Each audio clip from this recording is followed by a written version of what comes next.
the majority are still swayed by archetypal forces conventionally described as light and dark. That there exists a reality beyond such opposites does not mean that those opposites, for the majority, do not exist.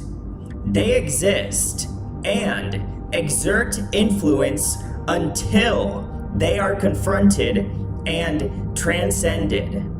A magical order understands this and thus seeks to guide its adherents towards the realms beyond opposites via appropriate ordeals and grade rituals.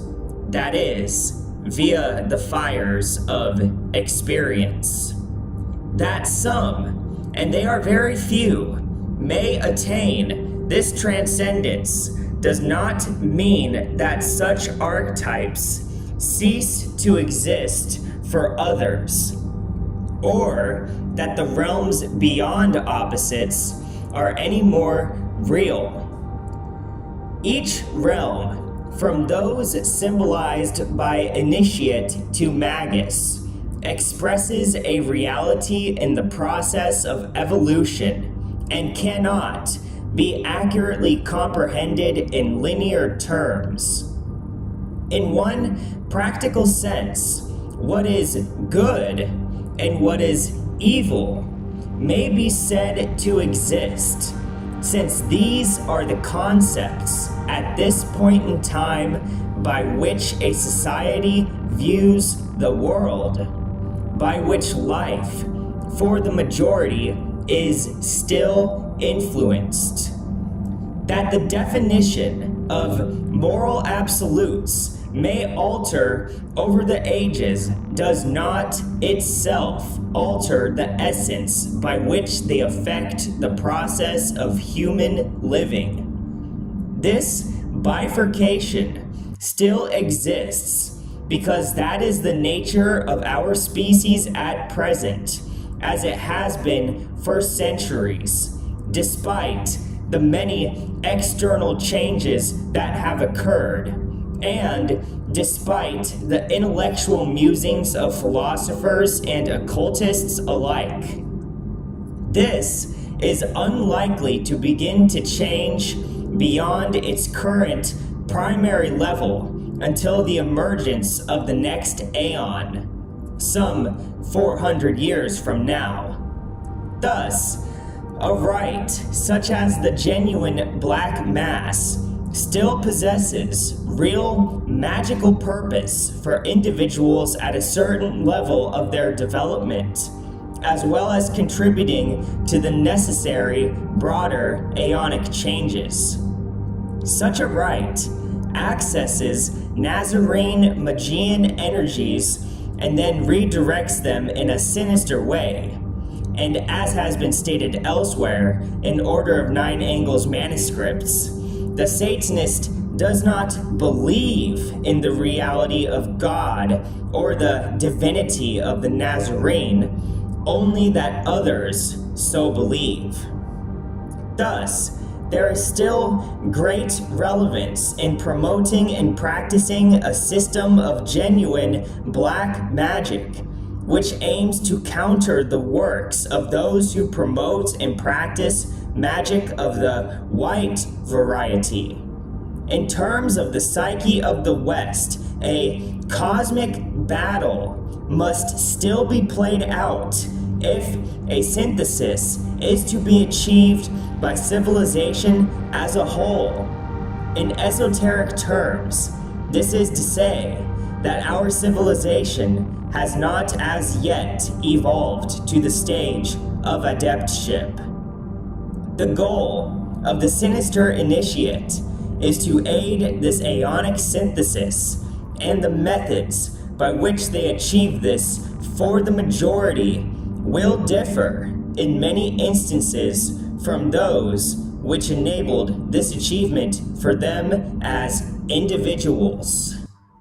In reality, both an esoteric black and white order do exist, but the form that is now conventionally understood as evil is instead the way that will allow the necessary transition to take place, and thus prevent the stagnation and decay that would result from the triumph of Nazarene Magian forces as presenced by the White Order.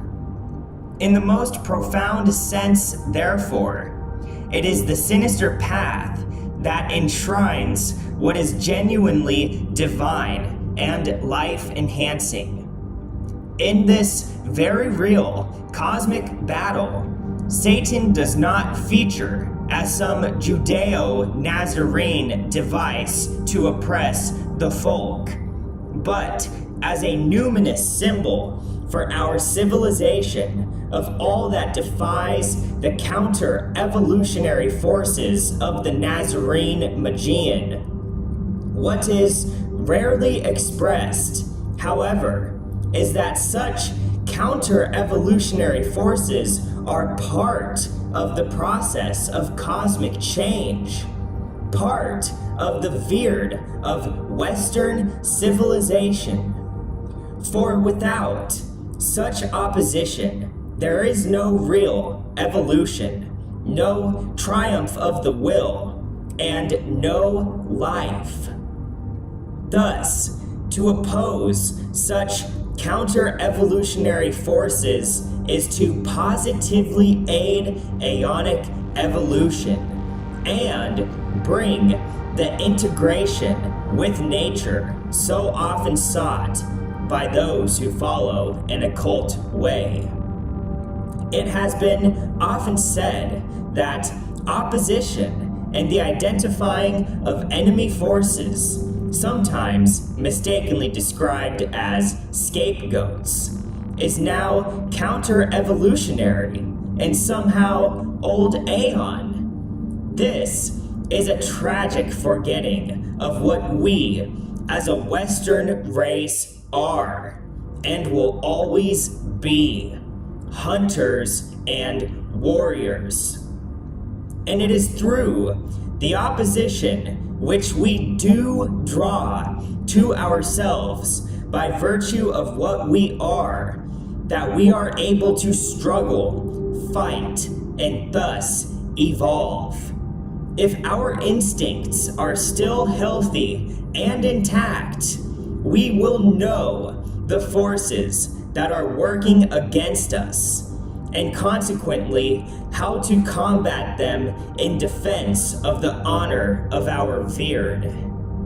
As practitioners of magic, we must have the understanding to allow those numinous symbols which presence or order the veerd of the aeon to which we are bound to evolve, unhindered according to their own mode of time, to flow with and consciously become those forces, rather than aid counter-evolutionary powers by allowing limited personal ideas and projections to dominate.